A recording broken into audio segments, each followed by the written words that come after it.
A very good morning to all of you.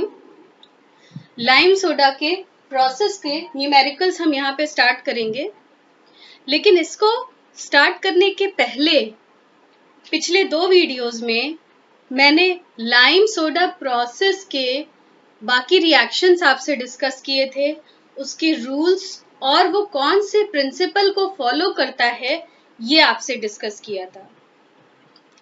आप direct numericals नहीं लगा पाएंगे, आपको उसके रिएक्शंस को अच्छे से स्टडी करना पड़ेगा, तभी आप इसे कर पाएंगे। उन रिएक्शंस को स्टडी करने के बाद ही आप बता सकते हैं कि यहाँ जितने सॉल्ट्स लिखे हैं, इन सॉल्ट्स में से कौन सा सॉल्ट लाइम से हटेगा, कौन सा सोडा से हटेगा, कौन सा लाइम एंड सोडा दोनों से हटेगा, और कौन से सॉल्ट्स ऐसे हैं जो हार्डनेस कॉज ही नहीं करते हैं, सिर्फ इररेशनली लिखे रहते हैं न्यूमेरिकल्स में। तो चलिए हम शुरू करते हैं।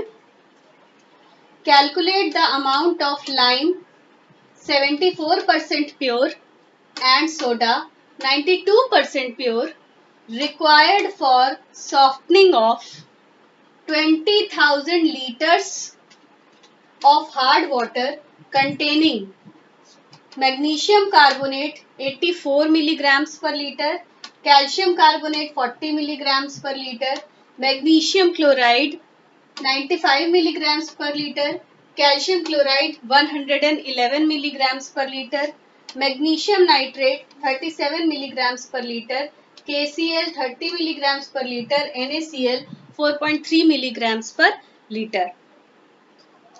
ये आपको सारे सॉल्ट्स दिए हुए हैं और ये बताया गया कि हार्ड वाटर में इन सॉल्ट्स की कंसंट्रेशंस क्या हैं। अब आपको देखना है करना कैसे है इसे। इसके शुरुआत में मैंने हार्डनेस पर एक न्यूमेरिकल आपको बताया था, जिसमें मैंने आपको बताया था कि सबसे पहले आप एक टेबल कंस्ट्रक्ट करेंगे। टेबल में सबसे पहले आप सारे सॉल्ट्स लिखेंगे, सॉल्ट्स के नेम्स। सेकंड आप उनके मॉलिक्यूलर वेट्स या मोलर मासेस लिखेंगे। यहाँ पर भी हमने वही किया है, एक टेबल कंस्ट्रक्ट कर ली, सारे सॉल्ट्स लिख लिए, सॉल्ट्स के मॉलिक्यूलर वेट्स लिख लिए या मोलर मासेस। और मैं फिर से कहूंगी कि आपको मोलर मासेस याद होने चाहिए। अगर आप निकालने बैठेंगे तो ये न्यूमेरिकल्स लेंदी न्यूमेरिकल्स हैं, आपसे छूट जाएंगे एग्जाम्स में और दूसरे क्वेश्चंस भी छूट जाएंगे। सो आई प्रेफर कि आप इनके मॉलिक्यूलर वेट्स को याद करके जाएं। फिर हम निकालेंगे मल्टीप्लिकेशन फैक्टर। पिछले न्यूमेरिकल में मैंने बताया था मल्टीप्लिकेशन फैक्टर है molecular weight of calcium carbonate upon molecular weight of hardness causing substance. Molecular weight of calcium carbonate था 100। इसका मतलब 100 अपॉन जो भी हार्डनेस कॉजिंग सब्सटेंसेस लिखे हुए हैं उनके मॉलिक्यूलर वेट्स। तो यहाँ हो गया मैग्नीशियम कार्बोनेट के लिए, ध्यान से देखिए, इसका मॉलिक्यूलर वेट 84 है, तो मल्टीप्लिकेशन फैक्टर 100 अपॉन 84 हो गया। उसी तरीके से कैल्शियम कार्बोनेट का मॉलिक्यूलर वेट 100 है, तो मल्टीप्लिकेशन फैक्टर 100 अपॉन 100 हो गया। मैग्नीशियम क्लोराइड का मॉलिक्यूलर वेट 95 है, तो मल्टीप्लिकेशन फैक्टर 100 अपॉन 95 हो गया। उसी तरह से कैल्शियम क्लोराइड का 100 अपॉन 111, मैग्नीशियम नाइट्रेट का 100 अपॉन 148, पोटेशियम क्लोराइड का 100 अपॉन 74.5, सोडियम क्लोराइड का 100 अपॉन 58.5। यहाँ तक मैं आपको स्टार्टिंग में बता चुकी हूँ मल्टीप्लिकेशन फैक्टर कैसे निकालना है। फिर उसके नेक्स्ट न्यूमेरिकल में मैंने आपको ये भी बताया था कि हम hardness in terms of calcium carbonate equivalent कैसे निकालेंगे। Hardness in terms of calcium carbonate equivalent निकालने के लिए मल्टीप्लिकेशन फैक्टर को मल्टीप्लाई करेंगे आपको यहाँ जो कॉन्सेंट्रेशंस दी गई हैं उससे, यानी मल्टीप्लिकेशन फैक्टर इनटू यहाँ पर जो भी सबकी एक एक कॉन्सेंट्रेशन दी हुई है। तो मैग्नीशियम कार्बोनेट की कॉन्सेंट्रेशन यहाँ 84 मिलीग्राम पर लीटर है, तो ये हो जाएगा 100/84 इंटू 84 और आपका आंसर आएगा इसका 100। कैल्शियम कार्बोनेट के लिए यहाँ पर कॉन्सेंट्रेशन 40 मिलीग्राम्स पर लीटर है, तो आप यहाँ लिखेंगे मल्टीप्लिकेशन फैक्टर इंटू 40 या 100/100 इंटू 40 और ये आंसर आपका 40 आएगा। उसी तरह से मैग्नीशियम क्लोराइड के लिए 95 मिलीग्राम्स पर लीटर आपको कॉन्सेंट्रेशन दिया है। मैग्नीशियम क्लोराइड का मल्टीप्लिकेशन फैक्टर 100/95 है, तो 100/95 इंटू 95 ये वैल्यू फिर 100 आएगी। कैल्शियम क्लोराइड का 111 मिलीग्राम पर लीटर कॉन्सेंट्रेशन दिया है, मल्टीप्लिकेशन फैक्टर हो गया 100/111 इंटू 111, ये आंसर भी 100 आएगा। और उसी तरीके से आपको मैग्नीशियम नाइट्रेट का कॉन्सेंट्रेशन 37 मिलीग्राम्स पर लीटर दिया हुआ है, तो ये हो जाएगा मल्टीप्लिकेशन फैक्टर 100/148 इंटू 37, ये वैल्यू आएगी 25। अब आप ध्यान से सुनिए एक बात, पोटेशियम क्लोराइड या सोडियम क्लोराइड, आपने लाइम एंड सोडा के जितने रिएक्शंस पढ़े कहीं पर भी पोटेशियम क्लोराइड या सोडियम क्लोराइड का जिक्र नहीं था। इसका मतलब ये हुआ कि पोटेशियम क्लोराइड और सोडियम क्लोराइड का कोई रोल नहीं है हार्डनेस में। ये सॉल्ट्स पानी में कोई हार्डनेस नहीं कॉज करते, इसलिए ये केवल क्वेश्चन में आर्बिट्रेरी लिखे रहते हैं।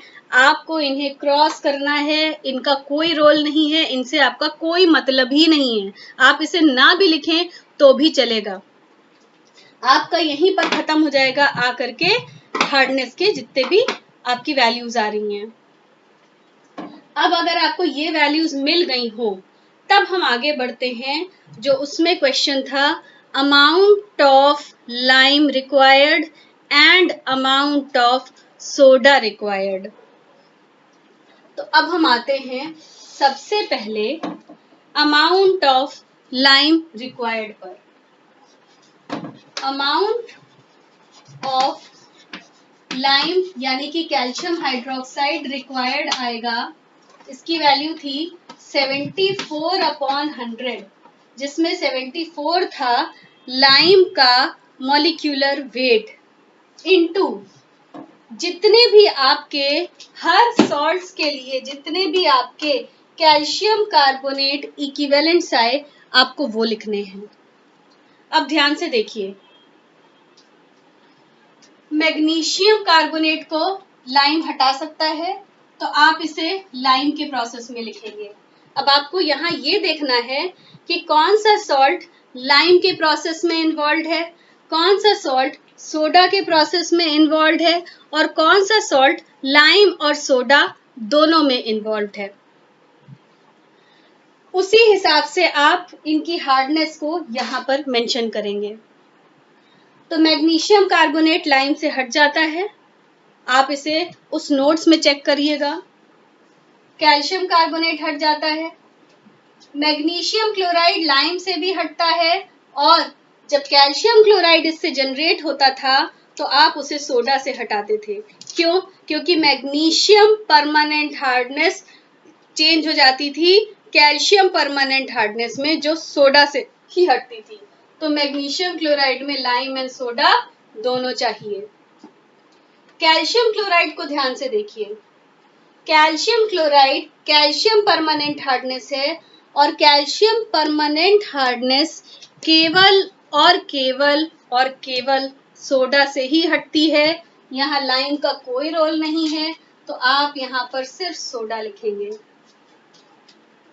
फिर आते हैं मैग्नीशियम नाइट्रेट पर। Magnesium nitrate again magnesium permanent hardness है, जिसके लिए आपको लाइम भी चाहिए। लाइम इस्तेमाल करते हैं तो फिर ये कैल्शियम परमानेंट हार्डनेस में चेंज होगा। फिर आपको सोडा भी चाहिए होगा कैल्शियम परमानेंट हार्डनेस को हटाने के लिए, यानी यहाँ पर आपको लाइम और सोडा दोनों चाहिए। तो हमें यहाँ से ये क्लियर हुआ कि हमें किन किन सॉल्ट्स को लाइम के रिक्वायरमेंट में लिखना है, किन सॉल्ट्स को सोडा के रिक्वायरमेंट में लिखना है, और किन सॉल्ट्स को नहीं लिखना है कहीं पर भी, और किन सॉल्ट्स को दोनों में लिखना है।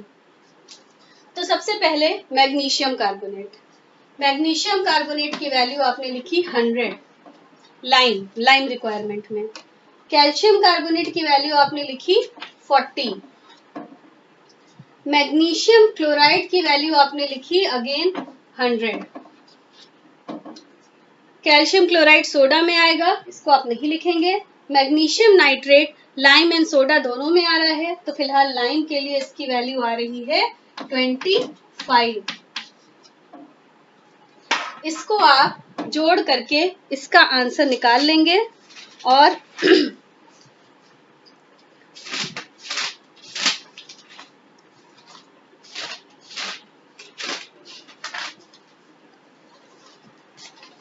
इसका आंसर आएगा 3922 मिलीग्राम्स पर लीटर।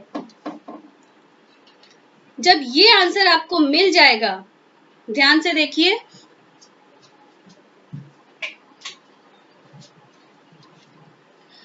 जब आपको ये आंसर मिल जाएगा तो ये आंसर आपका 1 लीटर के लिए आ रहा है। मतलब 1 लीटर में जो लाइम रिक्वायरमेंट है वो 3922 है मिलीग्राम है। तो आपको टोटल वाटर दिया है 20,000 लीटर्स। 20,000 लीटर्स में लाइम रिक्वायरमेंट आएगी 3922 इंटू 20,000।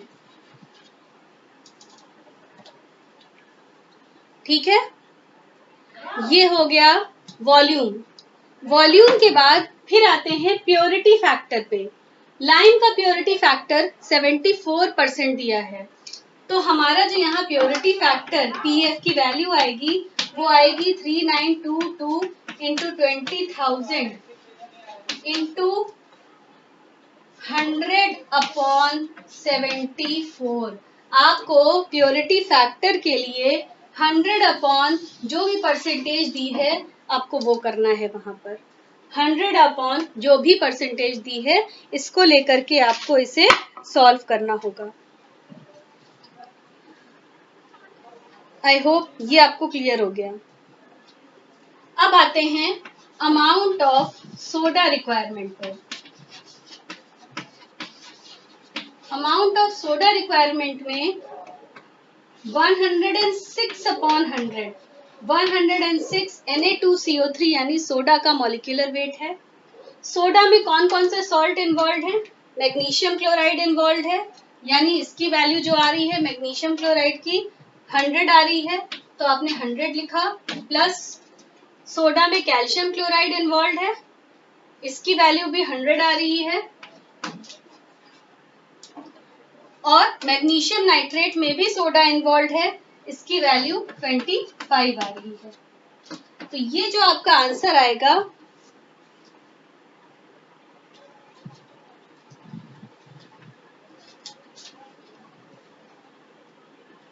(5618) आएगा मिलीग्राम पर लीटर। तो 1 लीटर में 5618 मिलीग्राम है, तो 20,000 लीटर में कितना होगा? 5618 इंटू 20,000। प्योरिटी फैक्टर के लिए आप क्या करेंगे? प्योरिटी फैक्टर के लिए आप इसी को मल्टीप्लाई कर देंगे 92% प्योरिटी, मतलब 100/92 से।